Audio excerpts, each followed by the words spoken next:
ठीक है बच्चों, अब इसके बाद ये हमारा प्रॉपर्टी नंबर 2 हो गया क्लियर। अब आ जाओ प्रॉपर्टी नंबर 3। प्रॉपर्टी 3 में क्या बोल रहा है, let A be a non singular matrix of order N then adjoint of adjoint A, यहाँ पे डिटर्मिनेंट नहीं है, adjoint of adjoint A is equal to determinant of A to the power n-2 into A. सबसे पहले बात की left hand side में एक मैट्रिक्स लिखा है और राइट हैंड साइड में एक मैट्रिक्स ही है।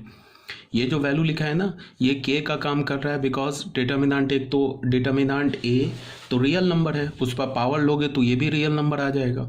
तो ये किस फॉर्म का लिखा है, के इंटू ए मैट्रिक्स। ठीक है, तो क्या बोल रहा है वो देख लेते हैं। हमारे पास क्या गिवन है, ये हमारा प्रॉपर्टी 3 है। ठीक है, इसमें ए जो है हमारे पास एक नॉन सिंगुलर मैट्रिक्स है। क्या हमारे पास, नॉन सिंगुलर स्क्वायर मैट्रिक्स,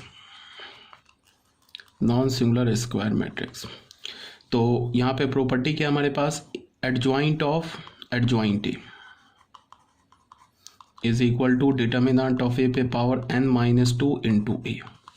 ये प्रॉपर्टी है, रट जाओ, इसका प्रूफ नहीं आता है। ये प्रॉपर्टी सिर्फ तुम्हें याद होना चाहिए, ये डायरेक्ट यूज होगा जेईई मेंस के एडवांस के क्वेश्चन में, ये प्रॉपर्टी यूज होगा। ठीक है, तो उसको प्रूफ कैसे करेंगे, प्रूफ देख लो बट प्रूफ आता नहीं है, बोर्ड में तो आएगा नहीं, बोर्ड में ये प्रॉपर्टी नहीं है, मेंस एडवांस के क्वेश्चन में ये प्रूफ नहीं आता है, इसका प्रूफ का यूज आता है। तो एक बार प्रूफ देख लो। एक बार प्रूफ में क्या है कि ये तो ऑलरेडी बोल रखा है ए इंटू एडजॉइंट ए, ये किसके इक्वल होगा, ए इंटू एडजॉइंट ए लो या एडजॉइंट ए इंटू ए लो, ये किसके इक्वल होगा, determinant of A into I N.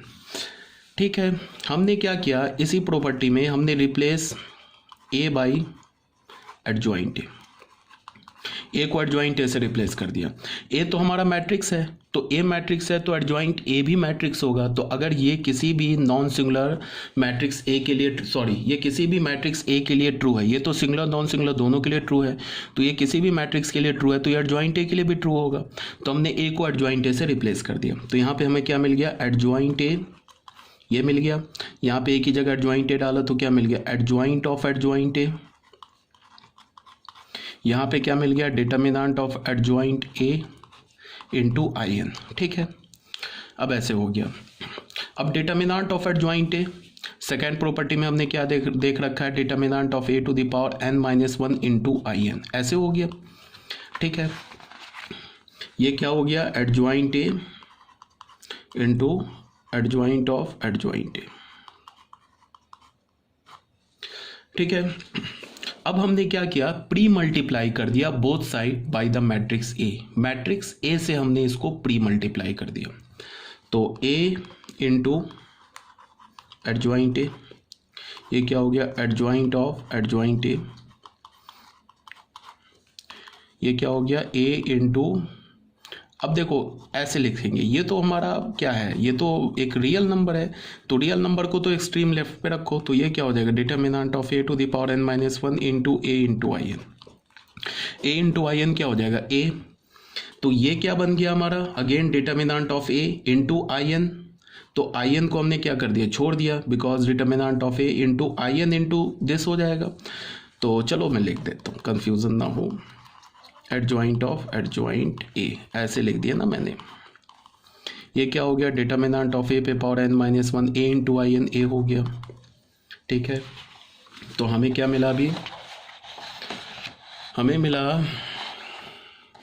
ये I N into I N, और ये तो मैट्रिक्स है, तो किसी भी मैट्रिक्स को आइडेंटिटी मैट्रिक्स से मल्टीप्लाई करोगे सेम मैट्रिक्स हो जाएगा। तो ये क्या हो गया, determinant of A into adjoint of adjoint ए।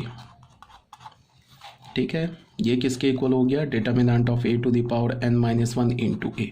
अब हमने क्या किया कि दोनों साइड डिटर्मिनेंट ए से डिवाइड किया, तो डिटर्मिनेंट ए क्या होना चाहिए, नॉट इक्वल टू 0।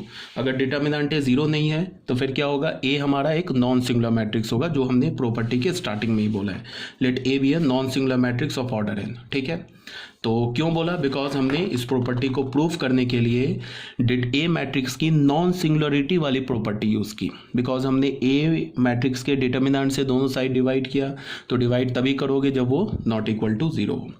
तो जब हमने डिवाइड कर दिया तो हमें क्या मिल गया, एडजॉइंट ऑफ एडजॉइंट ए, ये किसके इक्वल हो गया, determinant of A to the power n-2 into A. ये हमारा प्रॉपर्टी प्रूफ हो गया। ठीक है, कोई प्रॉब्लम नहीं है। अच्छा, एक बात तुम लोगों को ये ऑलरेडी पता होगा, बट फिर से मैं एक बार रिकॉल करा देता हूँ कि जैसे अगर हमें ऐसे लिखा हो ना, ये ऑलरेडी मैंने बता रखा है, फिर से एक बार बोल रहा हूँ, A B is equal to A C लिखा है, तो तुम ए को अगर तुमने प्री कैंसिल कर दिया, या ऐसे लिखा है B A is equal to C A, तो ए को प्री कैंसिल यहाँ पे किया, इसकी जगह तुमने लिख दिया B is equal to C, तो यहाँ पे क्या किया, ए को प्री कैंसिल कर दिया, यहाँ पे तुमने क्या किया, ए को पोस्ट कैंसिल कर दिया। तो प्री कैंसिल और पोस्ट कैंसिल किसी मैट्रिक्स को हम तभी करते हैं जब वो हमारा एक नॉन सिंगुलर मैट्रिक्स हो।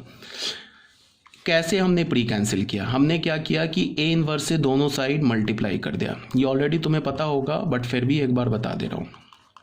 तो इसमें हमने क्या किया, मैट्रिक्स का एसोसिएटिव रूल यूज़ किया, तो ये क्या होगा, A inverse into A into B, ये क्या हो जाएगा, A inverse into A into C, ये क्या हो जाएगा, I into B is equal to I C, यहाँ से क्या हो गया, B is equal to C.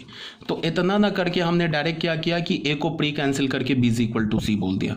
तो जब हम प्री कैंसिल पोस्ट कैंसिल तभी करेंगे जब वो हमारा एक नॉन सिंगुलर मैट्रिक्स होगा। क्यों? क्योंकि हमने ए इनवर्स से दोनों साइड मल्टीप्लाई किया है, तो ए इनवर्स से प्री मल्टीप्लाई किया है, तो प्री मल्टीप्लाई इनवर्स से तभी कर सकोगे ना जब तुम वो ए इनवर्स एग्जिस्ट करेगा। ए इनवर्स कब एग्जिस्ट करेगा, जब ए का determinant not equal to zero होगा। ठीक है, तो कहने का ये मतलब है कि प्री कैंसिल या पोस्ट कैंसिल तुम मैट्रिक्स को तभी कर सकते हो जब वो नॉन सिंगुलर हो। अगर हमारे पास A B is equal to A C given है और यहाँ पे गिवन हो कि determinant of A is equal to zero, और अगर तुमने प्री कैंसिल करके B is equal to C लिख दिया, तो ये B is equal to C equal हो भी सकता है, नहीं भी हो सकता, इन जनरल बाई चांस हो कि B is equal to C equal आ जाए by chance, but in general B is not equal to C in general. ठीक है, तो हम किसी मैट्रिक्स को प्री कैंसिल या पोस्ट कैंसिल तभी करते हैं जब वो मैट्रिक्स हमारा एक नॉन सिंगुलर मैट्रिक्स हो। बट अगर हमारे पास b is equal to C given है और a एक मैट्रिक्स है, a is any matrix, weather ये सिंगुलर हो नॉन सिंगुलर हो कोई दिक्कत नहीं है, a इज एनी मैट्रिक्स, कोई भी मैट्रिक्स हो, सिंगुलर भी हो सकता है नॉन सिंगुलर भी हो सकता है, तो तुमको ए को प्री मल्टीप्लाई करो या पोस्ट मल्टीप्लाई करो, दोनों कर सकते हो, चाहे ए कोई भी मैट्रिक्स हो। प्री मल्टीप्लाई और पोस्ट मल्टीप्लाई करने में हमें ए की सिंगुलरिटी और नॉन सिंगुलरिटी नहीं चाहिए होती है। ऐसे भी लिख सकते हो B A is equal to C A, ऐसे भी लिख सकते हो for any matrix A, for any matrix A, ये चाहे कोई भी मैट्रिक्स हो। बट हम कैंसिल कब करेंगे मैट्रिक्स को, जब वो हमारा एक सिंगुलर नॉन सिंगुलर मैट्रिक्स होगा, सॉरी नॉन सिंगुलर मैट्रिक्स होगा, तभी कैंसिल करेंगे। बट किसी मैट्रिक्स से तुम मैट्रिक्स इक्वेशन में किसी मैट्रिक्स से प्री मल्टीप्लाई भी कर सकते हो, पोस्ट मल्टीप्लाई भी कर सकते हो, चाहे वो ए मैट्रिक्स या वो जिससे तुम पोस्ट या प्री मल्टीप्लाई कर रहे हो वो मैट्रिक्स चाहे सिंगुलर हो नॉन सिंगुलर हो, बट कैंसिल करने के लिए वो मैट्रिक्स हमेशा नॉन सिंगुलर होना चाहिए, ये बात याद रखना। ठीक है, तो यहाँ पे जैसे हमने ये किया है ना, यहाँ पे क्या किया है, ए मैट्रिक्स से दोनों साइड, कहाँ पे किया है, यहाँ पे, sorry this is not a into adjoint A replace A by adjoint A. ठीक है, यहाँ से हमने क्या किया, हाँ यहाँ पे हमने क्या किया, ए मैट्रिक्स से प्री मल्टीप्लाई कर दिया बोथ साइड, तो यहाँ पे सिंगुलरिटी और नॉन सिंगुलरिटी वाली प्रॉपर्टी यूज नहीं की है मैंने, बिकॉज चाहे यहाँ पे हमने नहीं किया है, ए से प्री मल्टीप्लाई किया ना दोनों साइड। ठीक है, बट यहाँ पे इस स्टेप में आके हमें क्या करना पड़ा, इस स्टेप में आके हमें डिटर्मिनेंट ए से डिवाइड करना पड़ा। तो डिटर्मिनेंट ए से डिवाइड तभी कर पाओगे जब वो determinant A not equal to zero, means A एक नॉन सिंगुलर मैट्रिक्स हो। इसीलिए प्रॉपर्टी में हमने क्या बोला कि ये प्रॉपर्टी तभी ट्रू है मैंने is a non singular matrix. ठीक है, तो